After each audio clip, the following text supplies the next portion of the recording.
हमारा जो आज का विषय है प्रेमचंद के फटे जूते। यह हरिशंकर प्रसाई द्वारा रचित रचना जो निबंध के रूप में है। निबंध का जो शीर्षक है वह है प्रेमचंद के फटे जूते। अब देखिए, प्रसाई जी की जो रचना है, सामान्य भाषा का प्रयोग करते हुए भी वे अपने अनूठेपन के कारण काफ़ी चर्चित हैं। उनकी मारक क्षमता बहुत बढ़ जाती है। हरिशंकर प्रसाई ने प्रेमचंद के व्यक्तित्व की सादगी के साथ साथ एक रचनाकार की अंतर्भेदी सामाजिक दृष्टि का विवेचन करते हुए आज की दिखावे की प्रवृत्ति एवं अवसरवादिता पर व्यंग किया। इतने महान लेखक होते हुए प्रेमचंद जी के जूते फटे हुए थे, और आज का जो दिखावे की प्रवृत्ति है, अवसरवादिता है, उस पर व्यंग, दोनों के बीच में तुलना करते हुए यह निबंध लिखा गया। चलो, इसके प्रश्नों को करने से पहले ये चीज समझ लेना आवश्यक था। अब इनके प्रश्नों की तरफ चलते हैं। तो इसका जो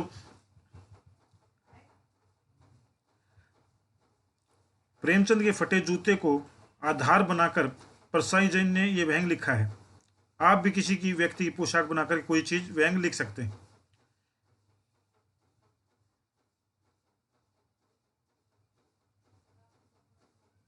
ये तो अपना अपना, कोई किसी का एग्जाम्पल दे रहा है, कोई किसी का एग्जाम्पल दे रहा है, आप भी किसी का दे सकते हैं।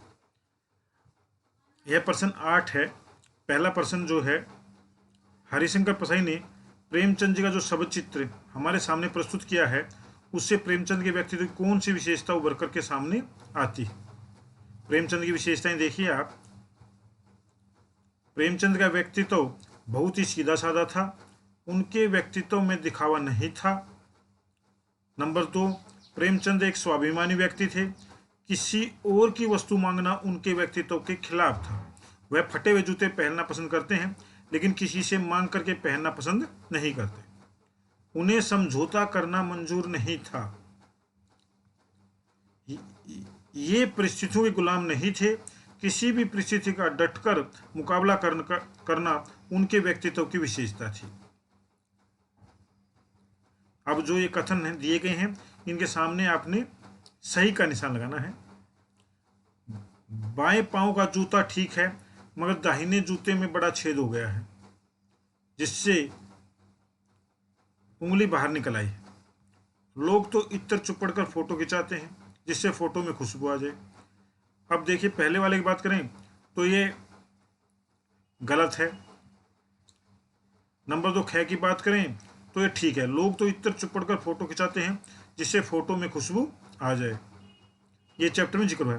तुम्हारी यह व्यंग मुस्कान मेरे हौसले बढ़ाती है, ये गलत है, इसमें चैप्टर में नहीं है।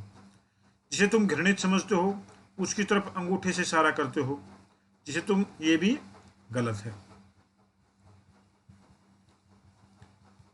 प्रश्न 3 देखिए। इनमें व्यंग किया गया पंक्तियों में, जूता हमेशा टोपी से कीमती रहा। अब तो जूते की कीमत और बढ़ गई है, और एक जूते पर 2500 टोपियां न्यौछावर होती हैं। यहाँ पर जूते का असर समृद्धि से, खुशहाली से है, पैसे से है, और टोपी मान मर्यादा तथा इज्जत का प्रतीक है। वैसे तो इज्जत का महत्व संपत्ति से अधिक है, परंतु आज की परिस्थिति में इज्जत को समाज के समृद्ध एवं प्रतिष्ठित लोगों के सामने झुकना पड़ता है। आज का जो समय है वो अलग हो गया। खैर देखिए, तुम पर्दे का महत्व ही नहीं जानते, हम पर्दे पर कुर्बान हो रहे हैं। देखिए, इसमें क्या कहा गया। यहाँ पर्दे का संबंध इज्जत से है। पर्दे का अर्थ ही जो घर में पर्दे टंगे उससे नहीं है, पर्दे का संबंध इज्जत से है। जहां कुछ लोग इज्जत को अपना सर्वस्व मानते हैं तथा उस पर अपना सब कुछ न्यौछावर करने को तैयार रहते हैं, वहीं दूसरी ओर समाज में कुछ ऐसे लोग भी हैं जिनके लिए इज्जत महत्वहीन है। वो इज्जत को कुछ मानते ही नहीं, पैसे को ही सब कुछ मानते हैं। गैप पार्ट देखिए। जिसे तुम घृणित समझते हो, उसकी तरफ हाथ की नहीं, पांव की उंगली से इशारा करते हो।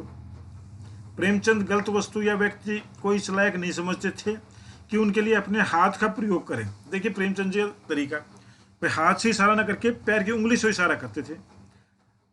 हाथ के महत्व कम, बल्कि ऐसे गलत व्यक्ति या वस्तु से पैर से संबोधित करना ही उनके महत्व के अनुसार उचित है। प्रश्न 4 देखिए। पाठ में एक जगह पर लेखक सोचता है कि फोटो खिंचाने की अगर यह पोशाक है तो पहनने की कैसे होगी। लेकिन अगले ही पल वह विचार करता है कि नहीं, इस आदमी को अलग अलग पोशाकें नहीं होंगी। आपके अनुसार इस संदर्भ में प्रेमचंद के बारे में लेखक के विचार बदलने की क्या वजह हो सकती है, देखते हैं। पहले लेखक प्रेमचंद के साधारण व्यक्तित्व को परिभाषित करना चाहते हैं कि खास समय में वे इतने साधारण हैं तो साधारण मौके पर वे इससे भी अधिक साधारण होते होंगे। परंतु फिर बाद में लेखक को ऐसा लगता है कि प्रेमचंद का व्यक्तित्व दिखावे की दुनिया से बिल्कुल अलग है, क्योंकि जैसे भीतर हैं वैसे ही बाहर है। आपने यह व्यंग पढ़ा, इसे पढ़कर लेखक की कौन सी बातें आपको आकर्षित करती हैं। ये कुछ बातें दी गई हैं, आपको कोई और बातें अलग करती हो तो वो लिखिए, वरना कुछ मैंने बताई हैं। यहाँ बातों को व्यंग के माध्यम से प्रस्तुत किया गया है।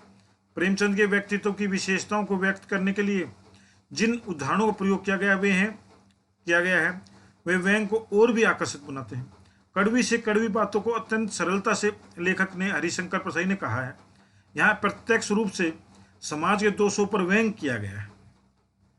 जो समाज में दिखावे का प्रतीक चल रहा है, जूते पहनना, इज्जत को महत्व ना देना, पैसे को ज्यादा महत्व, इन पर सबको व्यंग यहाँ पे लेखक ने किया है। पाठ में टीले शब्द का प्रयोग हुआ है। अब ये टीले शब्द किसकी तरफ इंगित करता है ये बताना है आपको। पाठ में टीले शब्द का प्रयोग मार्ग की बाधा के रूप में प्रयोग किया गया है। प्रेमचंद ने अपनी लेखनी के द्वारा समाज की बुराइयों को प्रस्तुत किया है। ऐसा करने के लिए उन्हें बहुत सारी कठिनाइयों का सामना करना पड़ा। जो टीले का है वो मार्ग की बाधा का रूप में प्रयोग किया गया।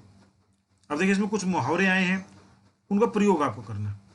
उंगली का इशारा, कुछ बताने की कोशिश, मैं तुम्हारी उंगली का इशारा खूब समझता हूं। व्यंग मुस्कान, मजाक उड़ाना, तुम अपनी व्यंग भरी मुस्कान से मेरी तरफ मत देखो। बाजू से निकलना, कठिनाइयों का सामना न करना, इस कठिन परिस्थिति में तुमने मेरा साथ छोड़कर बाजू से निकलना सही समझा। रास्ते पर खड़ा होना अर्थात बाधा पड़ना, तुम मेरी सफलता के रास्ते में पर खड़े हो।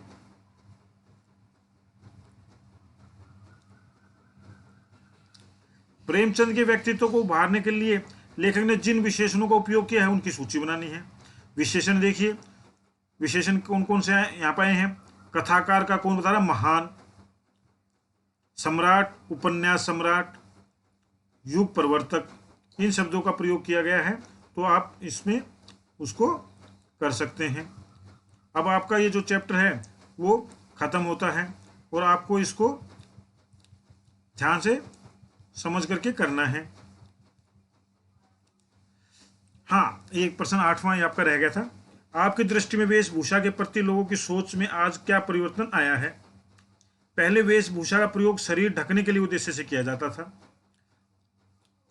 परिवर्तन समाज का नियम है, इसलिए समय के बदलते रूप ने वेशभूषा की परिभाषा को बदल दिया है। आज की परिस्थिति ऐसी हो गई है कि लोग फैशन के लिए इसका उपयोग कर रहे हैं और समय के परिवर्तन के साथ अगर कोई स्वयं को न बदले तो समाज में उसकी प्रतिष्ठा नहीं बनती। स्वयं को समाज में प्रतिष्ठित करने के लिए लोग अपनी आर्थिक क्षमता से बाहर जाकर वेशभूषा का चुनाव करते हैं। अर्थात वो सोचते हैं कि ज़्यादा महंगी वेशभूषा होगी, कपड़े होंगे तो उनको ज़्यादा इज्जत मिलेगी, ज़्यादा सम्मान बनेगा, जबकि ऐसा नहीं है। आज वेशभूषा केवल व्यक्ति की जरूरत न होकर उसके व्यक्तित्व का एक अभिन्न अंग बन चुका है। यह आपका चैप्टर कंप्लीट होता है। आशा आपको समझ आ गया होगा। धन्यवाद।